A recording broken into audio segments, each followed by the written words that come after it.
Welcome everybody back to another BOLDcast reaction. I'm Carson. I'm Lindsay. This is Frieren, Season 1, Episode 16, Take Care. Last time, Sane was potentially going to leave because his best friend went in the opposite direction. Although we were looking at the map and it looks like it's possible to hit both locations, but it might be a sacrifice to either time or it might be a treacherous journey. And also they kind of, they're already out here for 10 years or they want to be out here for 12 type thing. And, his journey might take him in a completely different direction. So there's no way to know, it's kind of a splitting point no matter how you look at it. So we're going to see what happens this time and what's going to happen. Is he actually going to leave? Is he going to leave and then come back? Is he going to leave and meet up with Kraft and then come back as a second version of his buddy from way back when in that statue there?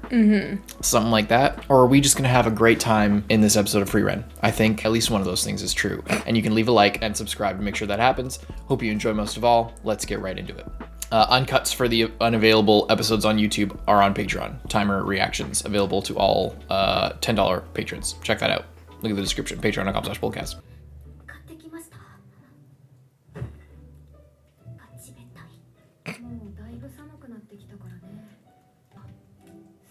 Let's just stay here all winter.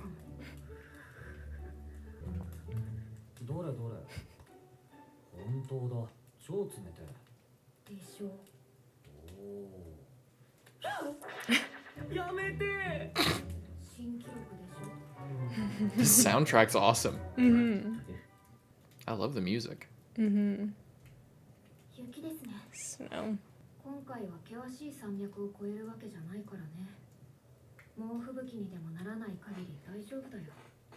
Famous last words. Well, looks like we're sitting here for a while. Classic. Looks like it's time to chill out. I think no. Lots of time Let's to make set a out decision. tomorrow. No.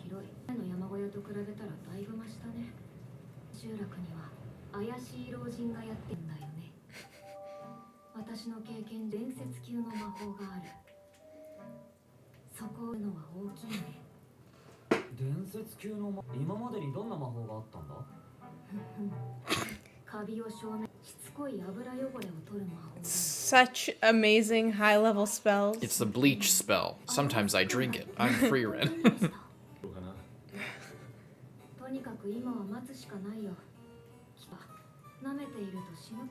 I mean, honestly, it's good that they didn't set out last night, or else they'd be stuck out in the middle of it. Dead.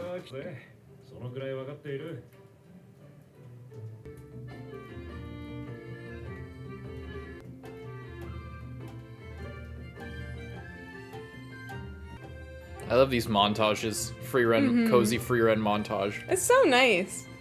I just love how they just actually stay somewhere for such a long time.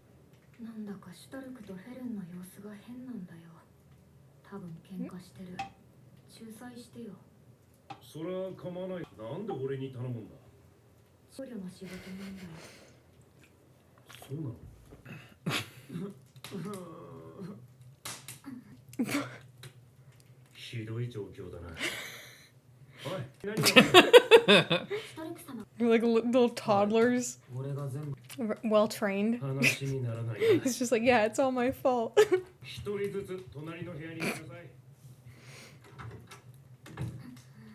They really love drawing her with that face. He sets up a confession booth. Yeah. Oh, then he did the same thing to her.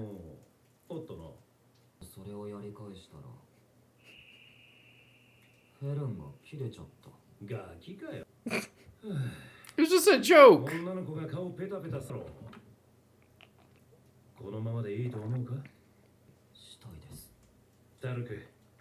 like she was probably just embarrassed. Yeah. Stark, be honest with me. When's the last time you washed your hands?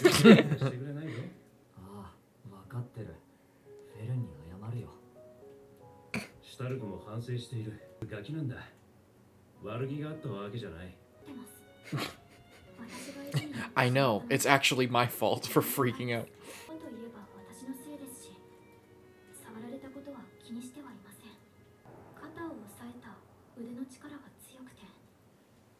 Oh, his right hand. It's the same shit. Ooh, there's some weird. He's so unnaturally strong. Yeah. That it's like with frightening. Eisen when he just beat him up on instinct. Yeah, there's something going on there. I mean, he's obviously really strong, but like it seems like he's just next level. There's something else there. Stark is just so badass. I like how Frieren's just standing there watching them. He's so... Stark is so badass, his Riz is dangerous, literally. Just get together, oh my fucking god. Just fuck already. But not.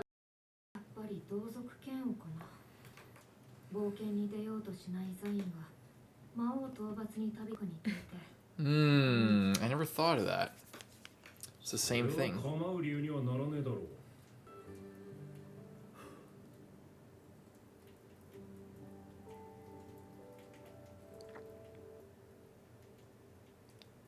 What you gonna do there, man?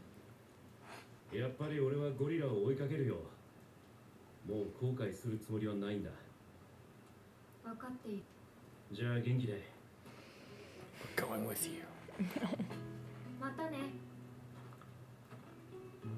またね。That's sad. ずいぶんあっさりと別れるじゃないか。と違って大人だからね。きっとうまくやる。Just falls off the cliff instantly.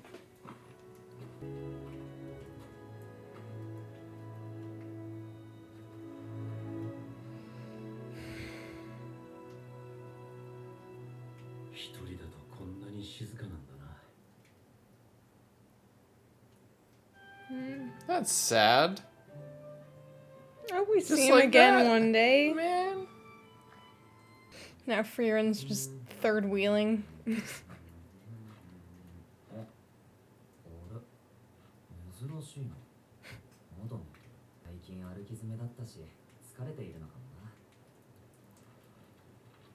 She's sick. まあいいか。朝飯できたぜ。そろそろ起きろ。フェルン She's sick. おいフリーレン。Frieren's just sleeping. This is bad. そんなに眠っちゃだ。それよりフェルンの具合悪そうで。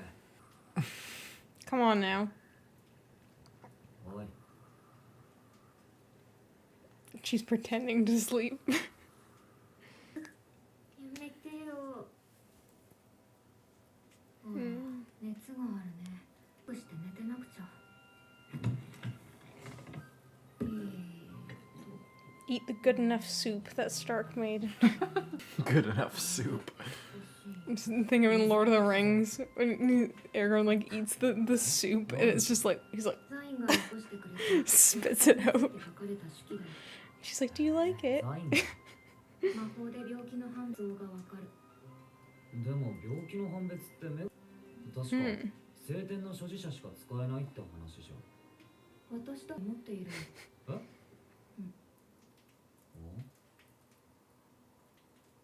鍋敷きにされてる。僧侶の才能が何別くらいはできるよ。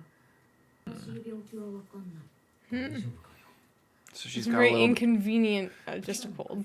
I was gonna say, if she has a major illness, it'd be very inconvenient if, just as soon as their priest left, someone fell, like, devastatingly ill. とりあえず、寒さをしのげる場所まで行こうぜ。そうだね。Very cute.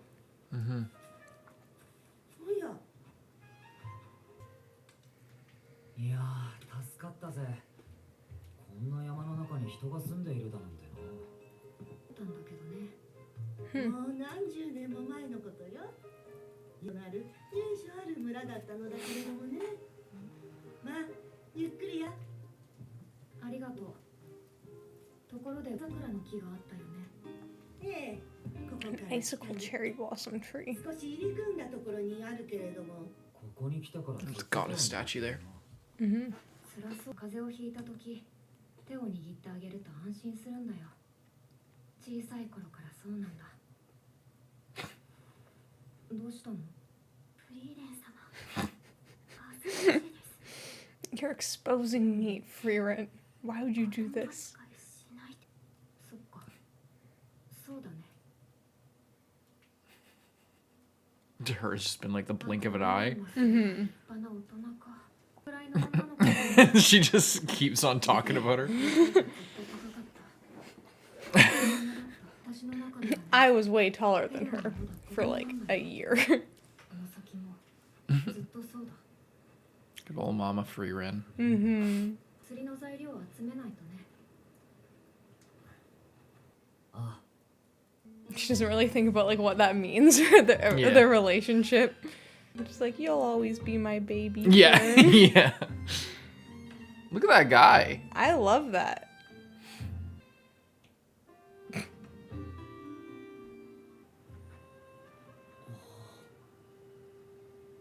Whoa.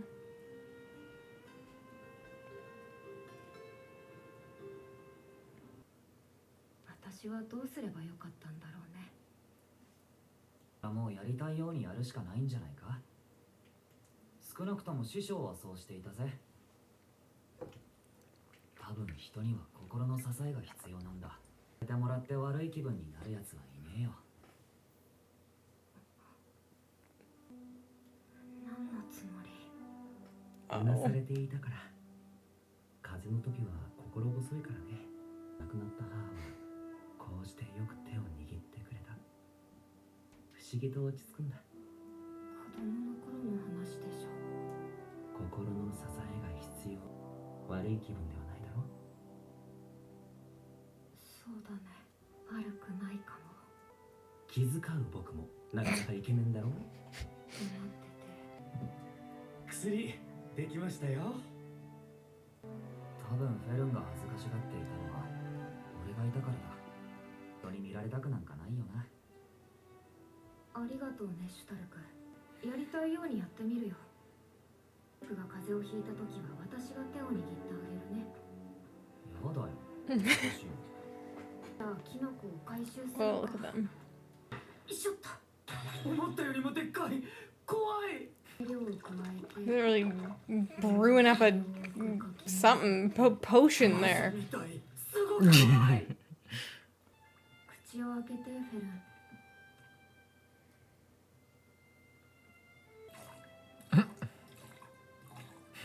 The cow just kicks him in the face. In mooing says, I felt a strength from those hands that scared me.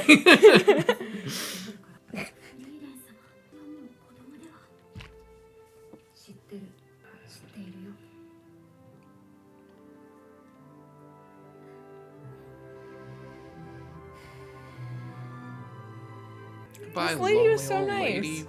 I'm glad she at least has her cows. Yeah. 本当にありがとうございました。だいぶ良くなったな。フリーレン様とシュタルイン様の指揮のおかげですね。それに方にも大変 She seems very rejuvenated. She's not all like stinky. それじゃあ魔法都市オイサーストだ。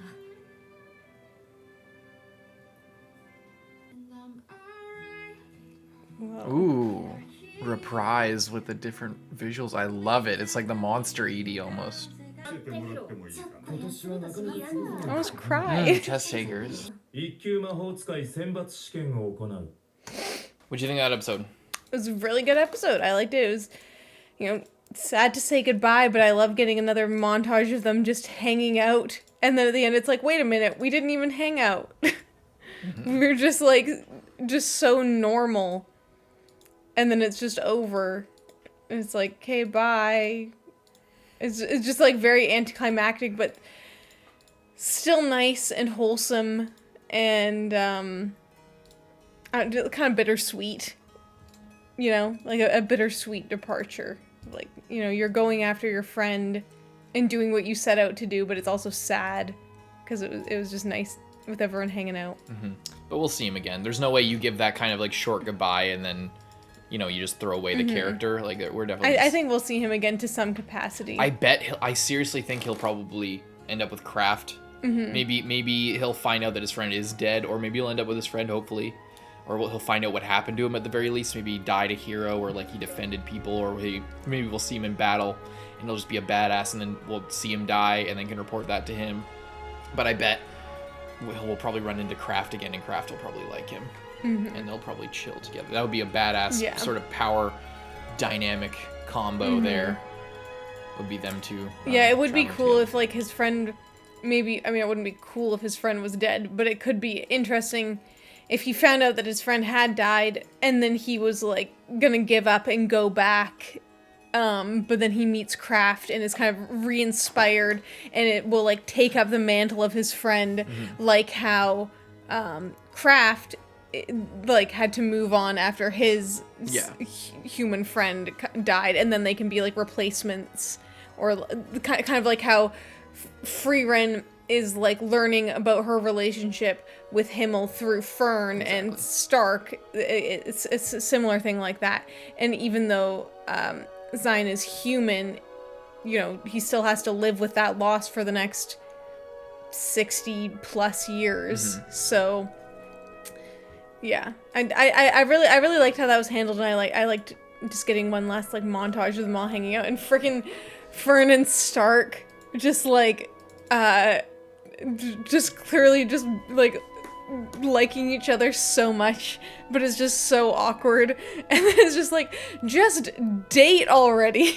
It's just everyone's thinking it. Someone had to say it, and Frieren's like, oh, it's fine. Yeah. You know, I'm not getting involved. They've got time. They're children. She's my little baby. Yeah, I love that as well when she got sick. And she's like, oh, well, she'll always be little to me. Yeah. And it's like that's so cute for her to say. It's so nice. And It's Stark's so nice. just like thinking like, yeah, that's like what a mom would say. And then she, in that moment, remembers like where she even got that from, because she's just like, oh, well, like ever since Fern was a baby, or since she was little, she loved to get her hand held while she was sick. And then she like realizes like, oh, like I just like made that, like not that she made it up, like Fern likes that because it's comforting, because Frieren did that to her, like because Frieren like offered her that experience of holding her hand while she was sick.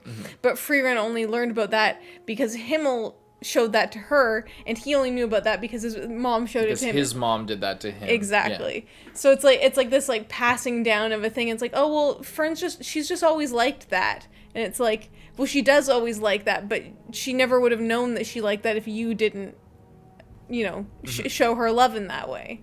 Yeah.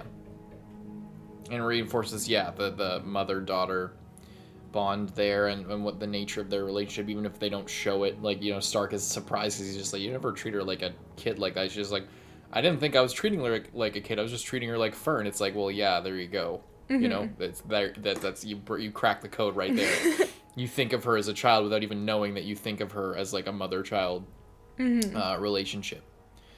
So yeah, I like that. I like that a lot. I just love how natural I love how natural and believable those feel, because like I struggle a lot. I personally, like, this is fully me. I struggle so much with character-driven stories. Like, to me, sometimes they just feel so pointlessly exhaustive and just like self-indulgent. I really, a lot of people talk about the dichotomy between like, oh, do you prefer a character-driven story or a plot-driven story? For me, characters are just tools to tell a story, and a story is the greater purpose of a narrative. So like, without a plot, without like a conflict and a driving force and like a destiny or a goal at the very least, even if it's not like a concrete destination, you know, that's what I really value in a story. And overall else, like, characters are just sort of another element. They aren't like the main, like, so when a character-driven story is all about like, oh, isn't it so cute how these characters like each other and want to be in a relationship? It's like, I mean, I guess, but like, what is you trying to say with that? Like, what is is there anything that the author's trying to say with these relationships? Or like, you know, is it just this fan servicey like feeling of this butterflies in your stomach fluttering of will they, won't they bullshit? Like, I never like stuff like that. Almost ever. So I'm really surprised at how wholesome and genuine this show portrays that, because I'm genuinely somebody who just like, if the characters are just there to be characters and to be cute and just like oh, don't you just love these drawings that have a voice actor speaking into a microphone somewhere, reading off of a sheet of paper in a studio, and isn't that so, wholesome? And doesn't that feel great? To me, I just can't help but think of, like, this is just manipulation so that you get me to buy your volumes. So, no, I don't believe that this person is real. This is clearly, to me, it can feel very paper thin a lot of times. But in this case, this isn't one of those cases. Their relationship Stark and Fern's relationship is developing very naturally and without so much, like, unnecessary drama. Like, it's drama in a way that's actually believable for their age range. And what I appreciate it most of all is the whole story's perspective on it. It's not treating every problem they have like it's this big dramatic moment. It's treating each problem that they have as just part of growing up, just part of falling in love as teenagers. And it's not the end of the world, and giving that, like, sort of take a step back from the outside looking in perspective on it makes it a lot more adorable and it lacks that, like, self-indulgent, like, self-importance that, it's not acting like everything that happens with them is so important it's going to shatter their whole relationship. It's like, it's 1 step forward, 2 steps back with these two. It's like it's developing, and there's steps, it's side to side, and they're learning about each other, and they're struggling to, like, find their place with each other, and it's going to take time, and they still have to live with each other regardless. So there's that kind of tension of, like, what if they get in a big fight and they actually end up, they don't like each other. They still have to travel together. They're out here on a mission together. So, all of this is saying that, like, I really am not the type of person to like stuff like this.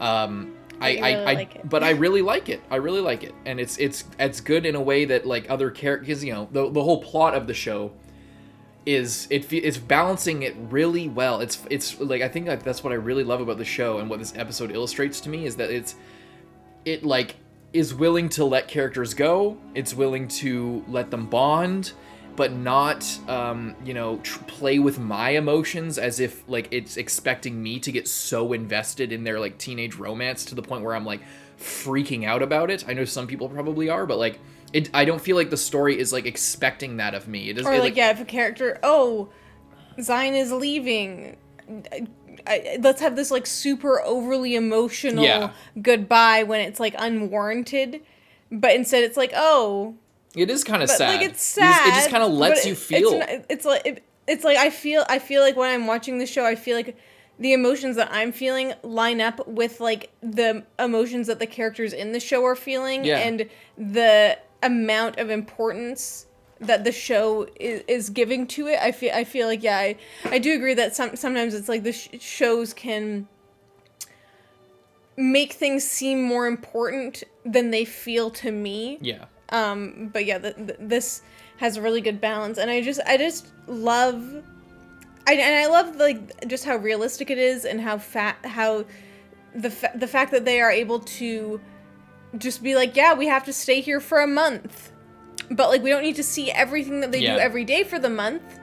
But we do see a nice little montage of it, and there's been lots of montages in the show, and they've all been fantastic. You got the good music going, you got the cozy vibes going. Everyone's hanging out, having a good time, and then you, like, cap it off with a moment, or, like, a couple of really good conversations where Frieren remembers something that, like, Jimmy Neutron brain blast. But that like kind of encapsulate, like, the theme, or, like, the journey that they have kind of been going on during the montage, and the little bit of a time skip,